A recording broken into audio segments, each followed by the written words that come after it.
Hello, everybody. Okay, you might notice I am at the supermarket, and I have a great story to tell you that has an amazing lesson that happened here at the supermarket.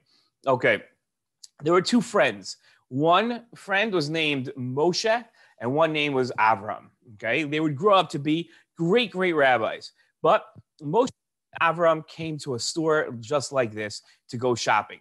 And they both had their carts, and they're going down the aisles looking for all the food that they wanted, and the different snacks, and the different candy, and the different soda, and all the different fun things at the supermarket. And they're loading up their cart. And they all said, we're only going to buy 30 things for each of us. Each of us is going to buy 30 things for their house, and that's it. Once we get to 30 things, that's it. So they go, they have their 30 things. They go up to the counter to buy all their items, all 30 of their items, and they count it out 1, 2, 3, 4, 5, 6, all the way up to 30.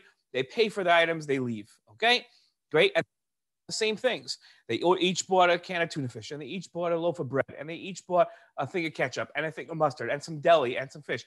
And they all had the exact same 30 things. Great. They decide they're going to go back to Moshe's house and sit down for some lunch. Okay, so they go back to Moshe's house. Each of them takes out their food that they want to eat for lunch that they bought at the supermarket, and they take it out, they put it on the table. They decide they're going to have sandwiches, tuna fish sandwiches. So they each take out their can of tuna, open their can of tuna, and then put it on their bread, okay? And both Moshe and Avram, they had some funny taste. They both like mustard on their tuna fish sandwich. So they take out 2 slices of bread, put it down. Put tuna fish on the bread, each of them. Tuna fish on their bread, lots of tuna fish. They loved it, really piled high. Then they take out some lettuce, chop up the lettuce, and they wash the lettuce to make sure there's no bugs on the lettuce because bugs are not kosher. So before you have lettuce, you have to make sure you wash your lettuce.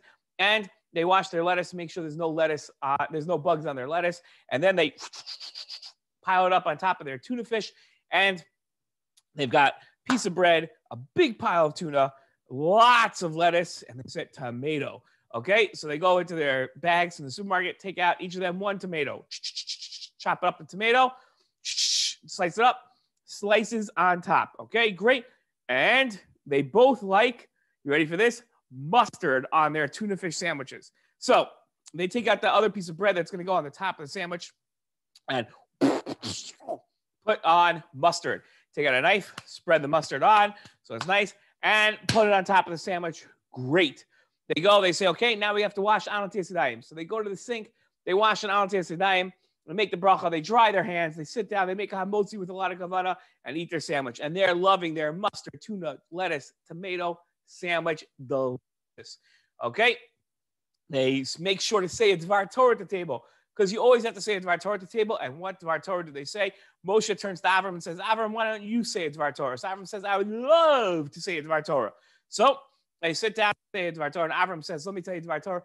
Dvar Torah says like this: before we get to eat anything, we always have to make a bracha, because everything in this world belongs to Hashem, and the only way we're allowed to use it and enjoy it is if we make a bracha. Moshe says, what a beautiful Dvar Torah.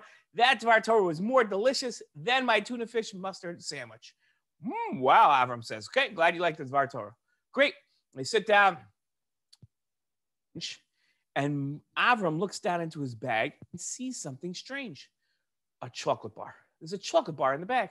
So he says, well, that's strange. I didn't buy a chocolate bar. And they realize that a chocolate bar had somehow accidentally fallen into Avram's bag, and he didn't pay for it. It was a stolen chocolate bar. Now, Avram wasn't a Russia. He wasn't a bad person. He didn't think that he was going to steal it. He didn't know. It was an accident that he has it. So he says to Moshe, what should I do? He says, I don't know. So they didn't know what to do, and eat the chocolate bar, and he'll go to the supermarket later and pay for it. But right now, the chocolate bar is still stolen. So Moshe says, how could you eat the chocolate bar? It's stolen. Avram says, no, it's not really stolen. I'm going to take it. Then they say, should we make a bracha on it? So he says, what do you mean? He says, should we make a bracha on it if it's stolen? So Moshe says, are you kidding? You can't make a bracha on something stolen. That's a chutzpah. That's disrespectful to Hashem, because Hashem said, don't steal. And now you stole it. Now you're going to make a bracha?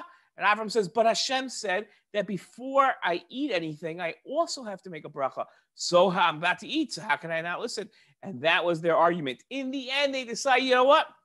In order to make sure that we don't have a problem, we'll go to the supermarket before we eat the chocolate bar and we'll ask them for permission. We'll pay for it and then we'll ask them for permission. So they say berachah hamazon, they bench on their sandwich. They get back in their car. They drive back to the supermarket. They go up to the supermarket and say, we need to speak to the person in charge of the whole supermarket. So they say, okay, hold on. That is Sarah. Sarah is the manager of the whole supermarket. Let's go get her. So they go get Sarah, and Sarah says, how can I help you? Did we do something wrong? Said, no, you didn't do something wrong. We did something wrong. We accidentally took this candy bar. And she says, you guys are so honest. You can keep the candy bar for free. No problem. And she says, not only that, but I want to tell everybody about you. So if there's only one candy bar, I want Moshe to also have a candy bar. And she gives Moshe a candy bar as a gift. And Moshe and Avraham have their own candy bar. And what a wonderful story. And that's why we have to be very, very careful to always make berachot. Shalom.